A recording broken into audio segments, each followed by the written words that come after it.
अनाथ बेटा। रूपा और शेखर सरिता विहार में रहते हैं। वो अपनी जिंदगी में बेहद खुश होते हैं। दोनों का शौर्य नाम का एक बेटा भी होता है, जिस पर दोनों ही अपनी जान छिड़कते हैं। शेखर, अब तो आप शौर्य को अपनी गोद से नीचे उतार दीजिए, उसके सोने का टाइम हो रहा है। नहीं रूपा, इसे मेरे पास ही रहने दो प्लीज। मैं थोड़ी देर में इसे बिस्तर में सुला दूंगा।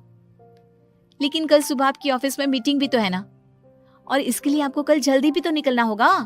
जाइए, आप भी जाकर सो जाइए। क्या यार, अभी तो मेरी गोद में आया था मेरा बेटा और तुम उसे लेकर जा रही हो। बाद में कर लेना अपने बेटे से प्यार, अभी जाकर सो जाइए। रूपा शेखर से शौर्य को ले रही होती है कि तभी शौर्य रोने लगता है। शौर्य को रोता देखकर रूपा उसे फिर से शेखर को थमा देती है। आपका बेटा ना एक नंबर का नौटंकी है, बिल्कुल आप पर गया है वो। साफ बोलो ना, तुम्हें जलन होती है हम दोनों बाप बेटे का प्यार देखकर। पहले बड़ा तो होने दो तुम शौर्य को, फिर देखना वो सबसे ज्यादा मुझे ही प्यार करेगा। देखते हैं। ऐसे ही दिन बीतते चले जाते हैं और एक दिन कैंसर की बीमारी के चलते रूपा की मौत हो जाती है।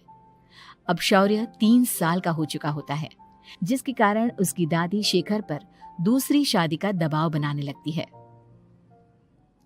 शेखर, शौर्य अभी बहुत छोटा है और उसे इस समय एक माँ के प्यार की बहुत जरूरत है।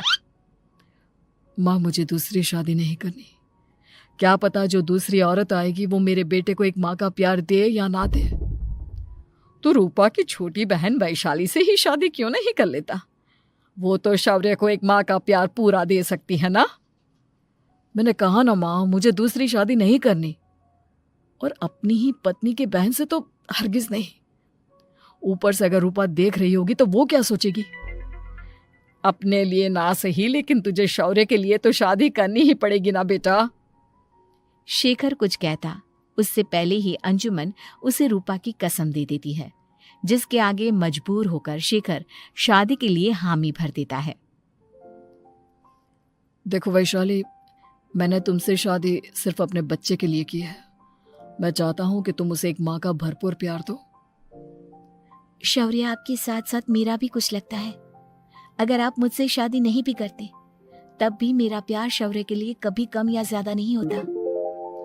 शादी के कुछ दिनों बाद ही शेखर की माँ की भी मौत हो जाती है। वैशाली शौर्य को एक माँ से भी बढ़कर प्यार देती है। शौर्य को लेकर वैशाली का यूं निस्वार्थ प्यार देखकर शेखर को भी उससे प्यार हो जाता है और कुछ सालों बाद शेखर और वैशाली का भी लड़का हो जाता है। लेकिन इसके बाद वैशाली का शौर्य को लेकर बर्ताव बदलने लगता है। वैशाली, मैं देख रहा हूँ तुम आजकल शौर्य का जरा भी ध्यान नहीं रख रही हो। मुझे पता नहीं था कि आदित्य के होने के बाद तुम इतना बदल जाओगी। आदित्य मेरा अपना सगा खून है और शौर्य दीदी का, फिर मैं दोनों में अंतर कैसे नहीं करूं? माँ भले ही दोनों के अलग अलग है, लेकिन पिता तो एक है ना। अगर मुझे पहले पता होता कि तुम इतनी जल्दी बदल जाओगी तो मैं कभी तुमसे शादी ही नहीं करता। हाँ, तो किसने कहा था आपसे मुझसे शादी करने के लिए? मैं थोड़ी ना आई थी आपके पास, आपकी माँ ही आई थी मेरे घर आपका रिश्ता लेकर। वैशाली, मुझे तुमसे ऐसी उम्मीद नहीं थी। गुस्से में शेखर अपना पैर पटकता हुआ शौर्य को वहां से लेकर चला जाता है। पापा, मम्मा मुझसे प्यार क्यों नहीं करती? क्या मैं उनका सगा बेटा नहीं हूँ इसलिए मुझसे प्यार नहीं करती? मम्मा नहीं करती तो क्या हुआ बेटा, पापा तो करते हैं ना आपसे प्यार।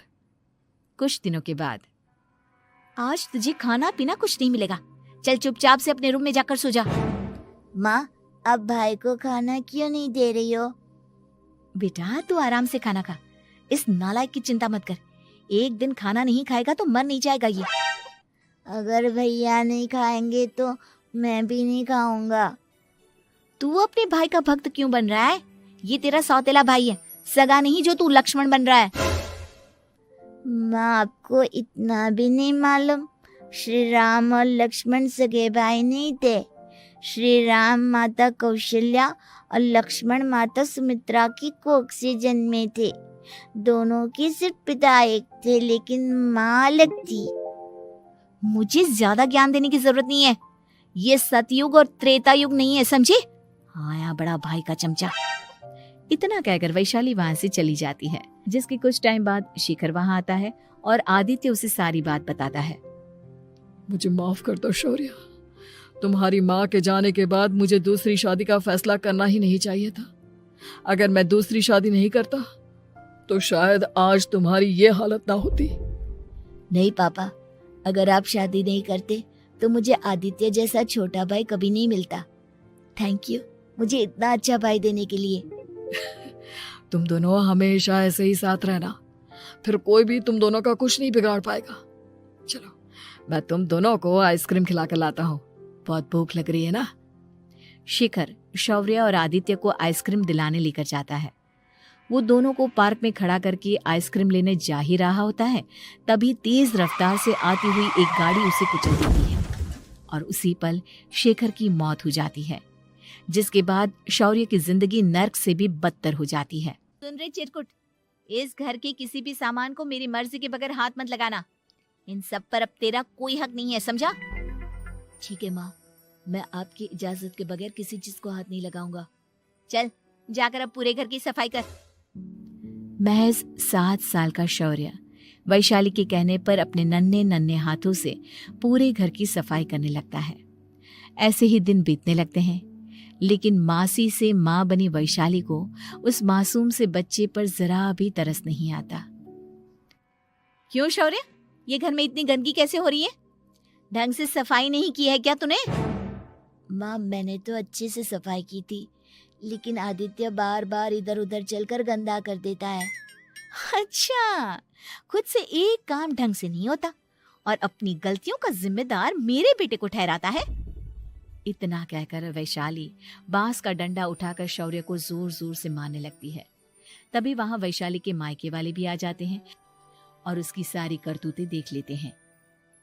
माँ मैं ऐसा क्या करूं जिससे आप मुझे भी आदित्य के जितना प्यार करोगी? बोलिए ना माँ, मेरे क्या करने से आपके अंदर मेरे लिए ममता जागेगी? वैशाली शौर्य की एक नहीं सुनती, उसके ऊपर डंडे बरसाती जाती है। हद पार होते देख वैशाली की माँ उसका हाथ पकड़ती है और जोर से उसे थप्पड़ मारती है। यही सब करने के लिए तूने दामाद जी से शादी की थी? हमने सपने में भी तुझसे ऐसी हरकत की उम्मीद नहीं की थी। तू माँ नहीं, माँ के नाम पर एक धब्बा है। बस कीजिए माँ, आदित्य के इस दुनिया में आने से पहले मैंने इसे बहुत प्यार किया था, लेकिन अब जब मेरी खुद की औलाद है तो मैं किसी और के बच्चे से प्यार क्यों करूं? अरे नालायक औरत, जिसे तू किसी और का बच्चा कह रही है वो तेरी खुद की सगी बहन का बच्चा है। बहन है तो क्या हुआ, मेरे अपने बच्चे से बढ़कर तो नहीं हो सकता ना ये कभी। अगर यही बात थी तो तू हमें पहले बता देती, हम शौर्य को अपने साथ ले जाते। उसे इस तरह प्रताड़ित करने की क्या जरूरत थी? अगर आपको लेकर जाना है ना तो ले जाइए इसे, मैं नहीं रोकूंगी। नहीं माँ, मुझे कहीं नहीं जाना, मुझे आपके साथ ही रहना है। मैं तेरी कोई माँ बाबा नहीं हूँ, तेरी माँ मर चुकी है, समझा? अब निकल जा मेरे घर से। माँ आप बहुत गंदी हो, मुझे भी नहीं रहना आपके साथ, मैं भी भाई के साथ ही जाऊंगा। अरे तू क्यों जाएगा, तू तो मेरा सगा बेटा है, जाने दे इसे। हम यहाँ ऐश से रहेंगे, तुम्हारे पापा बहुत सारी जमीन जायदाद छोड़ गए हैं तुम्हारे लिए। नहीं माँ, मुझे भाई के साथ जाना है। आप अच्छी नहीं हो, आप बहुत बुरी हो, आप भाई को बहुत परेशान करती हो। देख वैशाली, तुझसे ज्यादा समझ तो इस मासूम बच्चे में है। ये तेरे बुरे कर्मों का ही नतीजा है जो आज तेरी सगी औलाद खुद से तुझे ठुकरा रही है। आदित्य, तुझे इस शौर्य ने भड़काया है ना मेरे खिलाफ? नहीं माँ, मुझे किसी ने भड़काया नहीं, पर मैं सब देखता हूँ, सब समझता हूँ। भाई बहुत अच्छा है, वो आपकी जैसा नहीं है। चलिए नानी। इतना कहकर वैशाली के मायके वाले आदित्य और शौर्य को अपने साथ ले जाते हैं और इस तरह वैशाली बड़े से घर में अकेली पड़ जाती है। 2 बेटों के होते हुए भी आज उसे माँ कहकर बुलाने वाला कोई नहीं होता।